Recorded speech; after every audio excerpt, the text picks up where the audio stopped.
Celsius pays down 143 million in DAI, and it has huge consequences for the company, for its investors, and for the Bitcoin price. You guys, you do not want to miss this one because I have so much news today. Let's get into it.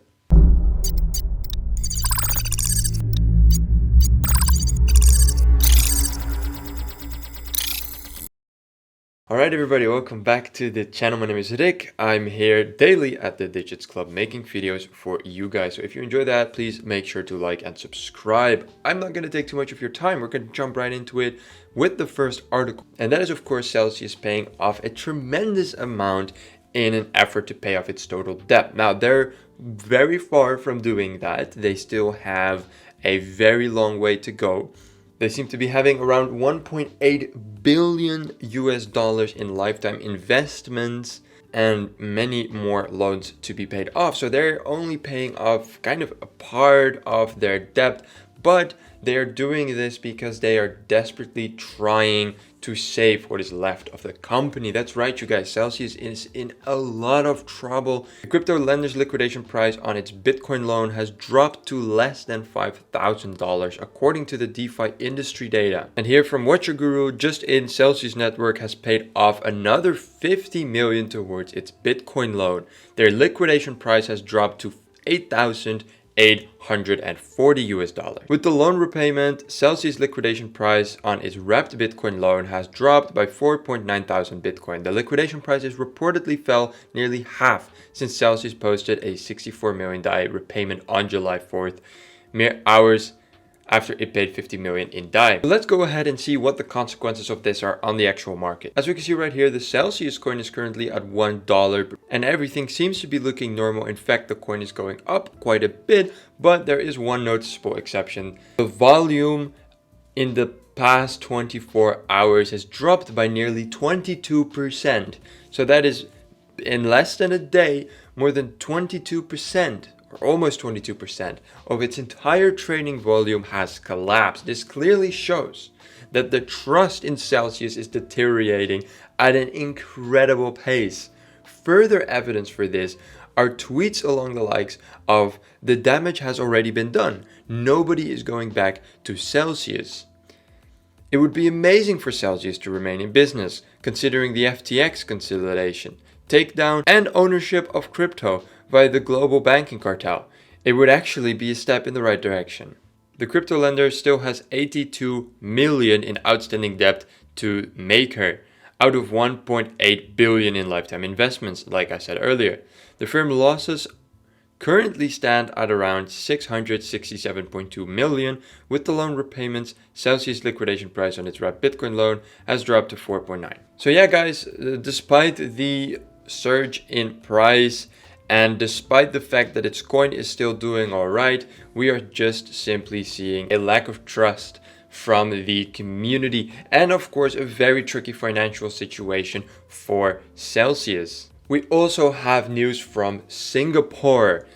And again, unfortunately not positive news at all. Singapore's financial watchdog considers further restriction on crypto. And this is kind of a trend nowadays.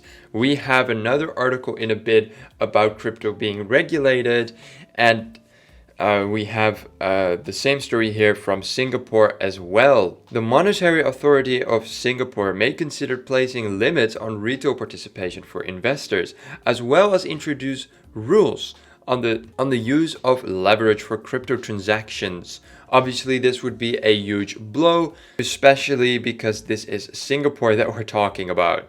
They also called for regulatory clarity among financial regulators around the world, given the borderless nature of cryptocurrency markets. Moving on from Singapore, we have a story of something definitely a lot worse. Indian crypto trading volume slumps following heavy taxes. So in India, something truly terrible has happened, and not speculatory, but it has already passed. It has already happened. If you are now an Indian in India trading any cryptocurrency whatsoever, they must now factor in a 30% income tax and a 1% tax per transaction. This obviously plummeted the amount of transactions done through India, but the amount of which it dropped will absolutely blow your mind. It has dropped by 90 to 95% 3 months after the new crypto law became applicable. 90 to 95%. That essentially reduced the Indian exchanges to practically zero. Despite this, BitBNS seems to still be doing well. But as this thread says, tough times ahead. For now, crypto traders like Mumbai's Shunak, if I'm pronouncing that correctly, are also hurting. Shadi told Economic Times on July 4th that he believes that TDS and the 30% income tax on cryptocurrency trades in India will be detrimental to the talent base in the South Asian nation, he said. Like other traders, I'm trying to figure out if it's possible to stay profitable on Indian exchanges. This will lead to another brain drain of professional traders to other countries like Dubai that are more welcoming. Now, of course, this has other consequences as well. Will these big crypto traders based in India now actually start migrating over to countries with easier policies? According to Shunak, that is definitely what is going to happen. They haven't figured out yet if Indian crypto exchanges could still be profitable, but with a 30% tax and a 1% fee, that is basically nearly impossible. And even if it was, you might as well go to any other country because there's not many nations like India that have so many taxes on crypto. I believe within India, you're actually very close to several countries with less regulations, Dubai indeed being just one of them. If any of you guys are watching and you are actually based in India, I am very, very curious what you guys think of this and how life is going now with this new law in action. Alright, that was the news for today. Let's move over to CoinGecko, talking a little bit about the market as a whole. Currently, we are up by 5.7% since the last 24 hours. With the total market cap, that is a very big number, and we're currently at 956 billion. Bitcoin climbed back up to its 20,000 high horse, currently standing at $20.3 thousand, which is really good to see. It has grown 6.2% over the last 24 hours. Ethereum doing well too, having grown more than 10% over the last day and 0.8% over the last hour, standing way above $1.1 thousand. And the rest of the market as normal following suit. The most of the market is still in red over the course of a week, but the last 24 hours have been very, very green. Sandbox gaining 12.8%, Bitcoin Cash 4.1%, Ethereum Classic 5.1%. We are seeing a bunch of stuff here. In other news, by the way, Cardano is no longer the 7th. Wow, oh, they switched back again. This is fascinating, you guys.